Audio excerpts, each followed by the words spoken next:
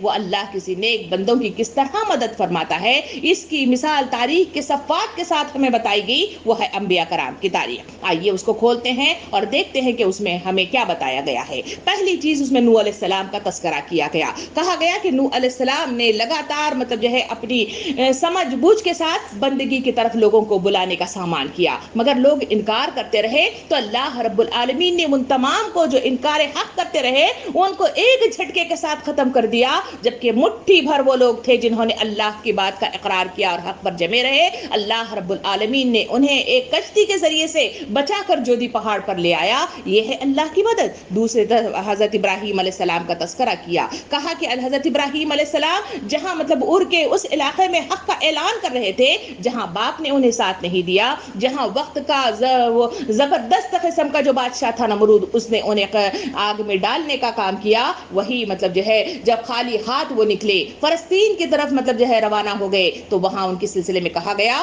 کہ وہاں انہیں اللہ رب العالمین نے اولاد سے نوازا، اولاد عطا کی. تو اللہ کے حکم کے ذریعے سے ان کی آزمائش ہو گئی. بیاباں میں انہیں چھوڑنے کا حکم دیا گیا، جسے جہاں کوئی مطلب زیرو موجود نہیں تھا، اس علاقے کو وہاں سب لوگ مطلب جو ہے روح وہاں پہ موجود نہیں تھی. وہاں پہ وہ پہنچے اور وہاں پہ اللہ رب العالمین نے وہاں انہیں ان کی بیوی اور بچے کو وہاں پہ چھوڑ دیا. وہاں پر وہ پہنچے تو وہاں کوئی مطلب جو ہے روح موجود نہیں تھی، کوئی کھانے پینے کو نہیں تھا. حضرت ابراہیم علیہ السلام رخصت ہو گئے تھے، بچہ بلبلا کر رونے لگ گیا تھا. اس وقت حضرت ہاجرہ پریشان ہو کر دو پہاڑیوں کے درمیان گردش کرتی ہے، بھاگی بھاگی پھرتی ہے. اللہ رب العالمین نے وہاں ایک بستی بسانی تھی، اسی وجہ سے وہاں اللہ رب العالمین نے زمزم کا انتظام کیا، اور اس انتظام کے ذریعے سے اللہ رب العالمین نے انہیں عروج عطا کیا اور وہاں ایک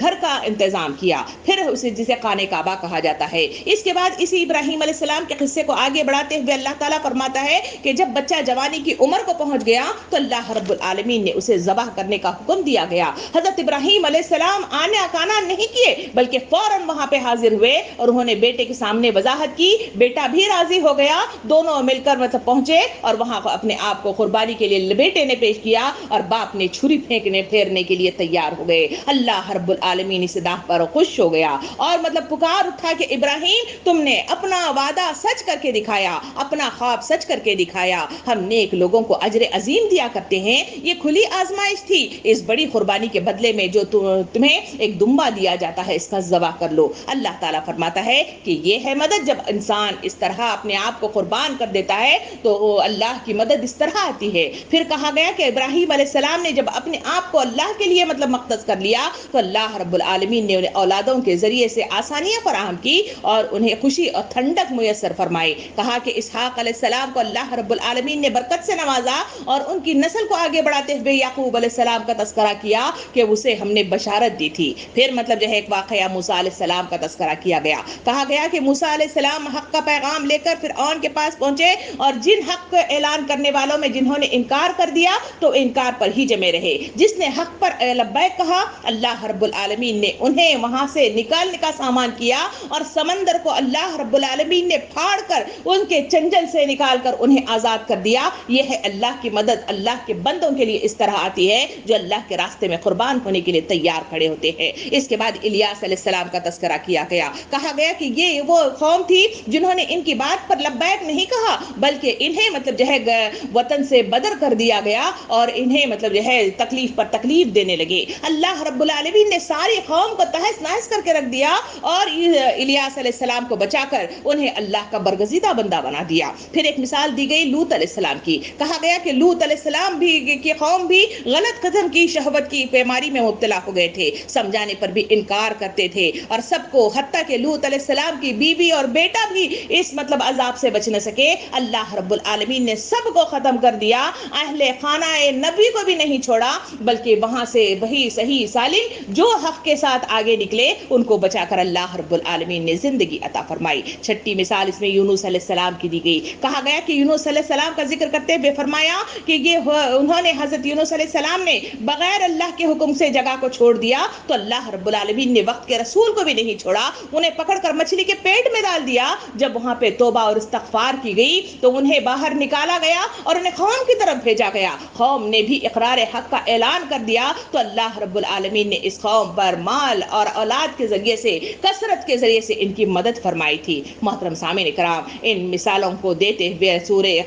اختتام تک پہنچتا ہے، اس بات پر ہوتا ہے کہ لوگوں، ہم نیک بندوں سے وعدہ کر چکے ہیں، یقیناً اس میں مدد کی جائے گی اور ہمارا لشکر ہمیشہ ہی غالب رہے گا، اور جو اتنا سمجھانے کے باوجود، نشانیاں لانے کے باوجود، رسولوں کو بھیجنے کے باوجود انکار پر ہی جمے رہتے ہیں، ان کو ان کے حال پر چھوڑ دو، جب میرا عذاب ان کے صحن میں اترے گا تو سمجھ آئے گا کہ میرا عذاب کتنا سخت ہے۔ سامعین کرام، عذاب اس دنیا میں گھومتا نظر آ رہا ہے، وہ کورونا کی شکل میں، سوچئے اور اس پارے پر غور و فکر کرتے ہوئے آگے بڑھیے۔ پارہ داخل ہو رہا ہے سورہ صاد میں۔ سورہ صاد بھی مکی سورتوں میں سے ایک سورت ہے۔ سورت کا آغاز قرآن مجید کو پیش کرتے ہوئے کہا گیا کہ یہ نصیحت ہے، بڑے ہی ہدایت سے بھری ہوئی یہ کتاب اللہ رب العالمین نے انسانوں کو عطا فرمائی ہے، لوگوں کو خدا کے غضب سے اور بچا کر جنت کی طرف لوٹانے کی والی یہ کتاب ہے، مگر لوگ ہیں کہ اس پر تکبر کرتے ہیں، غرور میں مبتلا ہیں اور اس طرح کے رویے اختیار کرتے ہیں کہ جسے اللہ رب العالمین پسند نہیں کرتا۔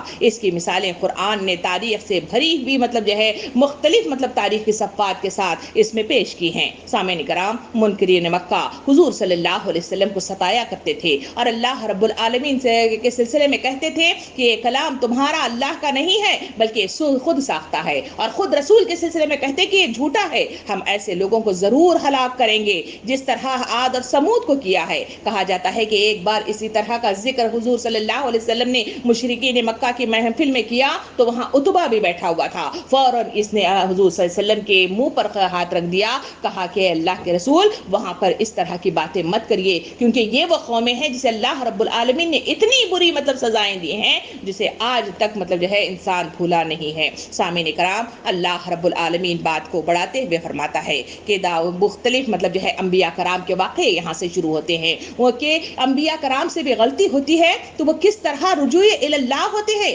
تاریخ کے صفحات سے ان کے واقعات کے ذریعے سے بتایا گیا ہے۔ تو آئیے دیکھتے ہیں کہ اس میں انبیاء کرام کے کون سے مطلب جو ہے وہ جھلک میرے اور آپ کے سامنے پیش کی گئی ہے۔ داؤد علیہ السلام کے ذکر کے ساتھ آغاز کیا گیا ہے، ان کا ایک واقعہ یہاں پہ بیان کیا گیا، کہا گیا کہ ایک بار وہ روم میں سوئے ہوئے تھے، اچانک مطلب دو اشخاص اندر داخل ہو گئے اور انہوں نے اپنا مسئلہ ان کے سامنے پیش کیا، کہا کہ ہمارے مطلب پاس ہم تو مسئلہ لے کر آئے ہیں، اور مسئلہ یہ ہے کہ ہم یہاں دیکھتے ہیں کہ ایک شخص جو یہ بازو ہے، یہ شخص کے پاس 99 دمبیاں ہیں اور میرے پاس صرف ایک ہی دمبی ہے، یہ شخص چاہتا ہے کہ مجھ سے ہڑپ لے اور اسے مطلب جو ہے اپنے پاس جمع کر دے۔ انہوں نے فوراً یا داؤد علیہ السلام نے جواب دیا، کہا کہ یہ تو مطلب جو ہے بالکل صحیح کام نہیں ہے بلکہ یہ تو ظلم ہے۔ جیسے ہی وہ بولے فوراً مطلب جو ہے انہیں اسٹرائک ہو گیا کہ یہ جو کچھ ہے مجھے اپنی اصلاح کے سلسلے میں بھی یہ ہے، فوراً سجدے میں گر گئے اور اللہ رب العالمین کے پاس معافی مانگی اور فوراً توحید کا تقاضا مطلب جو ہے پیش کرتے ہوئے اللہ رب العالمین کے راستے پر جم گئے۔ یہ ہے انبیاء کرام کا تذکرہ۔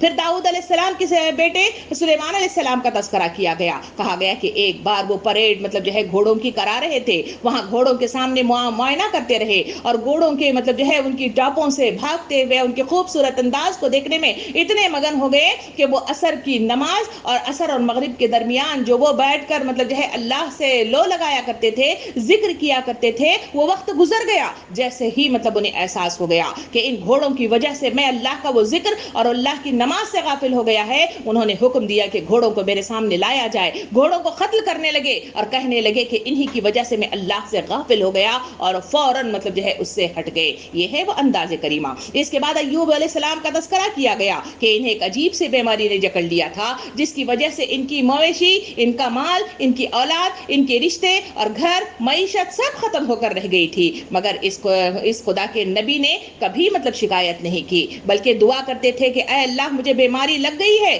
تو ارحم الراحمین ہے. کوئی مطلب جو ہے واویلا نہیں تھا, کوئی شکایت نہیں تھی, بلکہ اللہ رب العالمین کی طرف سے دی جانے والی آزمائش میں صبر و شکر کے ساتھ مطلب جو ہے بیٹھے ہوئے تھے. تو اللہ رب العالمین نے انہیں اس بیماری سے آزاد کروایا, اور ایسے مطلب ذریعے سے کروایا جہاں سے وہ سوچ بھی نہیں رکھتے تھے. اس کے بعد اللہ رب العالمین نے انہیں سب کچھ دے دیا جو چھن گیا تھا, اور انہیں مطلب بہترین اولاد سے بھی نوازا. سامعین کرام, یہ اللہ رب العالمین کے عنایات ہوتے ہیں نیک بندوں کے لیے. پھر مطلب تذکرہ کیا گیا, جنت کی منظر کشی کی گئی ہے. کہا گیا کہ جہاں کمسن قسم کی وہاں پہ لڑکیاں بیویاں ہوں گی, مشروبات ہوں گے, لوگوں کے ساتھ مخلص مطلب جو ہے وہاں پہ محفلیں جمانے والے بہت سارے مطلب جو ہے محفلیں مطلب جمع ہو جائیں گی. اور اس کے بعد دوزخ کا منظر بھی کھینچا گیا. کہا گیا کہ جہاں آگ ہوگی, لہو اور پیپ کا کچ ہوگا, ابلتا ہوا پانی ہوگا. اور پھر کہا گیا کہ اور وہاں کا عذابات اتنے مطلب جو ہے گھیرے ہوئے ہوں گے کہ وہ ایک دوسرے کے ساتھ گتھم گتھا ہوں گے, ایک دوسرے کو دوہرا عذاب دینے کی درخواستیں کرتے ہوئے وہاں رہیں گے. اس کے بعد آدم علیہ السلام کا قصہ بیان کیا گیا. اللہ رب العالمین نے فرشتوں کو جمع کر کے فرمایا کہ میں ایک نئی روح سے مطلب جو ہے تمہارے ایک انسان کی تخلیق کرنا چاہتا ہوں, تم سب اس کے آگے سجدہ ریز ہو جانا. مگر آدم کے پاس تمام فرشتے سجدہ ریز ہوئے, مگر شیطان سجدہ ریز نہ ہوا. اللہ رب العالمین فرماتا ہے کہ اللہ رب العالمین دو چیزوں کے ذریعے سے انسان کو بنایا ہوا ہے. سورہ کا اختتام اس بات سے کیا جاتا ہے. کہا گیا کہ ایک مٹی سے اور دوسرا ہے روح سے. یہ دونوں چیزیں انسانوں کو کشمکش میں مبتلا کرتی ہیں. مٹی انسان کو زمین کی طرف کھینچتی ہے, اور روح انسان کو اوپر آسمان کی طرف پرواز کرانا چاہتی ہے. جو شخص اس کشمکش میں کامیاب ہوا اور اپنے آپ کو اوپر اٹھایا, وہ کامیاب ہو گیا, اور جو شخص مٹی کی طرف جھک گیا وہ ناکام و نامراد ہو گیا. اس کے بعد پارے کا آغاز شروع ہوتا ہے ہمارے سورہ زمر کے ساتھ. سورہ زمر بھی مکی سورتوں میں سے ایک سورت ہے. اس سورت کا آغاز اس بات سے ہوا کہ قرآن مجید اللہ رب العالمین کی طرف سے نازل کردہ برحق کتاب ہے, اور اس میں بیان کیے جانے والی سب باتیں عنقریب کھل کر سامنے آ جائیں گی.